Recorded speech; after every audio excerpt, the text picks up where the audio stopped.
नमस्कार, आप देखना शुरू कर चुके हैं कैपिटल टीवी बिहार और मैं आपके साथ सरोज सिंह। क्या बिहार की जो लगभग 2.5% आबादी पानी में तैर रही थी और वो जो महत्वपूर्ण वोटर है जो 24 के चुनाव में बहुत ही निर्णायक भूमिका निभा सकते हैं, तो क्या उस वोटर को लालू प्रसाद ने जाल में फंसा लिया है, उसको पानी से बाहर निकाल लिया है? तो इसका जवाब हाँ में दिया जा सकता है। कल रात एक फाइनल डील हुई है मुकेश सहनी और लालू प्रसाद के बीच, जिसमें सारी बातों का इंतजाम कर दिया गया है।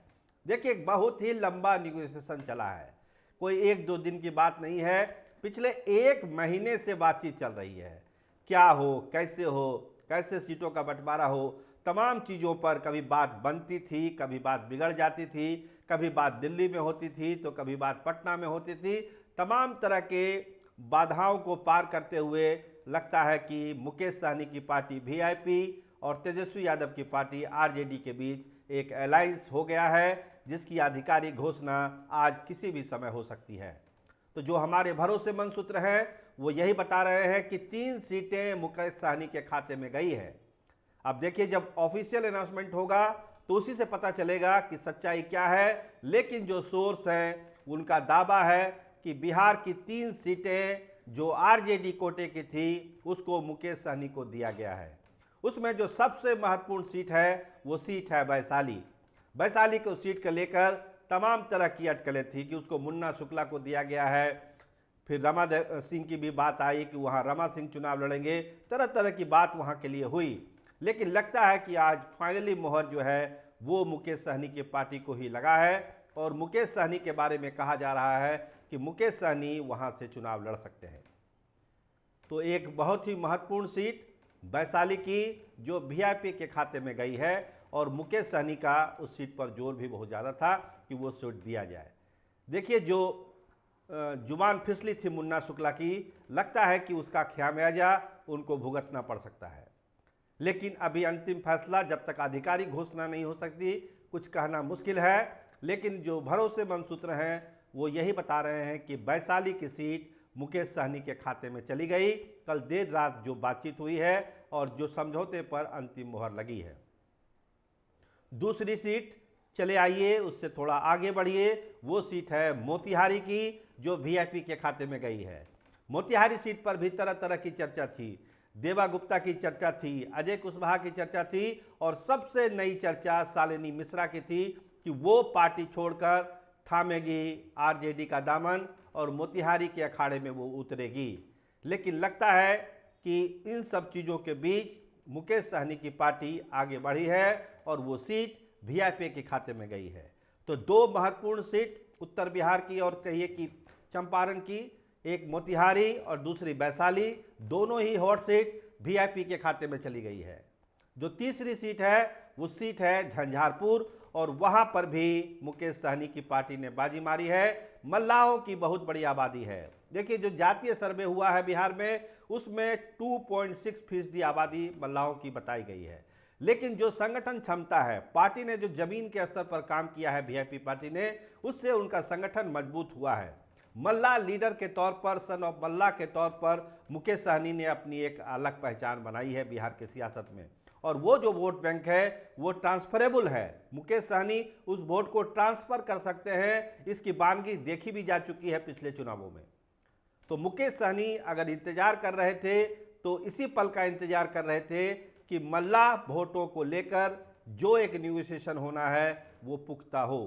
देखिए, मल्ला आरक्षण उनका मुख्य मुद्दा है और कहा जा रहा है कि एक भरोसा राजद की तरफ से इस आरक्षण पर भी मुकेश सहनी को दिया जाएगा कि जब भी सरकार बनेगी केंद्र में, जो अगली सरकार बनेगी उसमें हम इस इशू को प्रमुखता से उठाएंगे। आपके भी सांसद रहेंगे, हमारे भी सांसद रहेंगे, कोशिश की जाएगी कि इस पर अमल किया जाए। तो जो 2 बड़ी मांगे थी उनकी, 3 सीट की और महिला आरक्षण की, दोनों बातें लगता है कि मान ली गई है। लेकिन एक पेच अभी फंसा हुआ है। वो पेच है क्या? वो पेच है उम्मीदवारों का। सवाल ये भी सत्ता के गलियारों में गूंज रहा है कि 3 सीटें तो मिल गई, दरभंगा की भी बात हो रही है, लेकिन अभी उस पर कुछ हुआ नहीं है। जो 3 सीटें मिलनी है मुकेश सहनी को, क्या उसमें प्रत्याशी आरजेडी का होगा? देखिए, वैशाली के लिए तो वो खुद हैं, बाकी जो 2 सीटें हैं मोतिहारी और झंझारपुर, क्या उसमें राजद अपने प्रत्याशी को वीआईपी के सिंबल में उतारने जा रहा है, ये बात अभी समझनी होगी। देखिए दोनों जगह आपने मोतिहारी की चर्चा कर दी, झंझारपुर में भी देवेंद्र यादव बहुत मजबूती से लगे हुए हैं, प्रशांत मंडल बहुत मजबूती से लगे हुए हैं। दोनों के बीच एक फैसला होना है आरजेडी के अंदर कि किनको उम्मीदवार बनाया जाएगा। लेकिन ये जो वीआईपी वाला पेच आया है, ये एक नई कहानी झंझारपुर में लिखने जा रहा है। क्या मुकेश सहनी की पार्टी से ही लड़ जाएंगे देवेंद्र यादव या प्रशांत मंडल, या इनका अपना कोई कैंडिडेट होगा, ये भी चर्चा है। देखिए क्या होता है नहीं होता है, लेकिन एक पेज इसमें ये फंसा हुआ है आज की तारीख में कि तीनों प्रत्याशी मुकेश सहनी अपनी देंगे या फिर आरजेडी का भी 1-2 प्रत्याशी इसमें एडजस्ट होगा। लेकिन जहां तक वैशाली की बात है, वहां पे मुकेश सहनी खुद चुनाव लड़ना चाहते हैं और वो खुद चुनाव लड़ेंगे। देखिए एक वादा और भरोसा मुकेश सहनी और वीआईपी पार्टी की तरफ से आरजेडी को दिया गया है कि तेजस्वी यादव को सीएम बनाने के लिए वीआईपी का एक एक कार्यकर्ता जी जान लगा देगा। हर बूथ पर वीआईपी नजर आएगा। जब विधानसभा का चुनाव होगा और लोकसभा का चुनाव होगा तो वीआईपी उसमें बढ़ चढ़ के हिस्सा लेगा। और तेजस्वी यादव को अगर बिहार का सीएम बनना है तो उसमें वीआईपी की बहुत ही अहम भूमिका होगी। ये वादा और भरोसा मुकेश सहनी ने लालू प्रसाद और तेजस्वी यादव को दिया है। तो इसी भरोसे के साथ ये रिश्ता आगे बढ़ रहा है। आज किसी भी समय या कल एक आधिकारिक प्रेस कॉन्फ्रेंस होगी जिसमें सारी चीज़ों को रखा जाएगा कि समझौता किन शर्तों पर हुआ है।